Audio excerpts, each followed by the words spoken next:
Hi everyone, my name is Anne, and this is our research. It's a Parkinson's disease glove that does monitoring. So today, Parkinson's disease monitoring is very subjective, infrequent, and happen only during clinical visits or hospital visits. A doctor will watch you do various exercises like tapping your finger for 30 seconds and then score it on a scale of 0 to 4. But that is not enough. So what we think is we can do better, and we built a wearable glove that can measure Parkinson's disease motor symptoms objectively, continuously, and at home without sending any raw data to the cloud. So the two symptoms we target are tremor. These are the involuntary 4 to 6 hertz shaking that you typically associated with Parkinson's disease, and bradykinesia, which is a progressive slowing and shrinking of voluntary movement, so finger stiffness. Both of these are core to the clinical rating scale that doctors typically use. Okay, so here's the prototype. So each finger has its own MPU 6050 IMUs, and IMU stands for Inertial Measurement Unit. It's essentially it has three axes of accelerometer and three axes of gyroscope. So an XYZ axis for each finger, and it measures how fast and in which direction each finger is moving. So each of these band tracks the finger motion, and it takes it in a type of time series data. So it's taking snapshots. When you pair it all together, what happens is you can actually track the frequency and how badly the movement the fingers are shaking. And so you can see that all these are connected to this. And what this is the TCA multiplexer. The reason for this is because each of these share the same I2C address from the same factory. And so it needs its own private channel to be able to talk and communicate with the Pi, so that when it's recording the data and getting all the sensory data, it doesn't interact. So they need their own private channel, and that's why we have this multiplexer.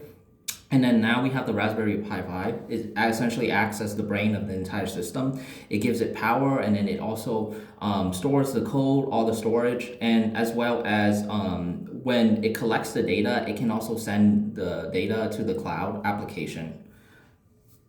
Yeah, and the other thing we need to mention is that for each of these fingers, we have a laser printed component, this part housing for the IMUs, and it's made from PLA, so it's very rigid. But what we did is we included an elastic band component here so that it's adjustable to finger size. And the reason why we like this setup more than a normal glove is because the glove can restrict the finger tremor movement because of how tight it might be. So with this, you actually get full freedom of like your tremor motion, and this is why we decided to go with this design. Okay, so now I want to demonstrate the glove in display. Right now I have a front end running from a script I wrote. So here, like an example, imagine this is like on a phone application. You have like test subject, so you could do, right now I just do like any person name. So I just write my name.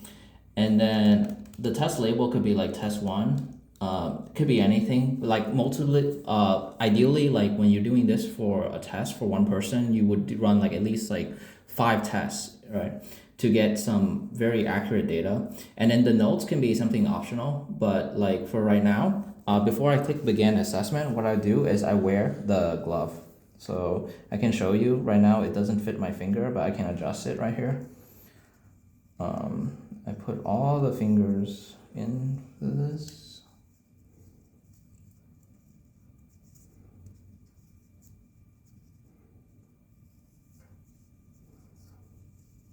Okay. And then now I go take a resting position. This measures like the baseline. So like what it is when I'm not, I'm at rest and not like inducing any exercise that would trigger tremor. So now when I begin assessment, it will prompt me. So I have to be very quiet for this. I have to hold still.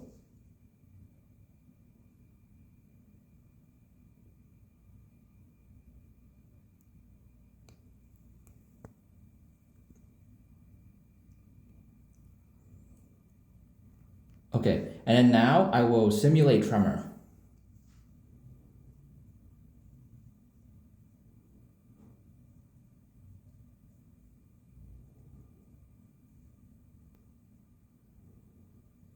Okay, so now you see like here, my resting, I was actually so still that it's less than the normal average. So I have some data in the data set. This is the average data so far. So my resting tremor was actually lower right here.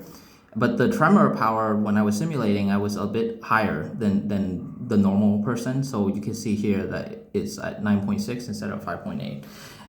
So yes, that wraps up the end of my demo. And so essentially you can see you have this framework where you have this monitoring system that can be used at home, anyone's home.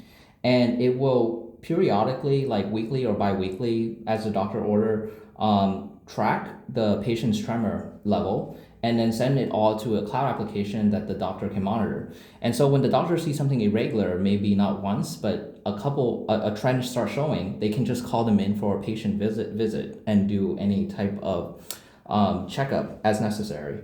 And so that would save a lot of time and money for both parties. And that's it.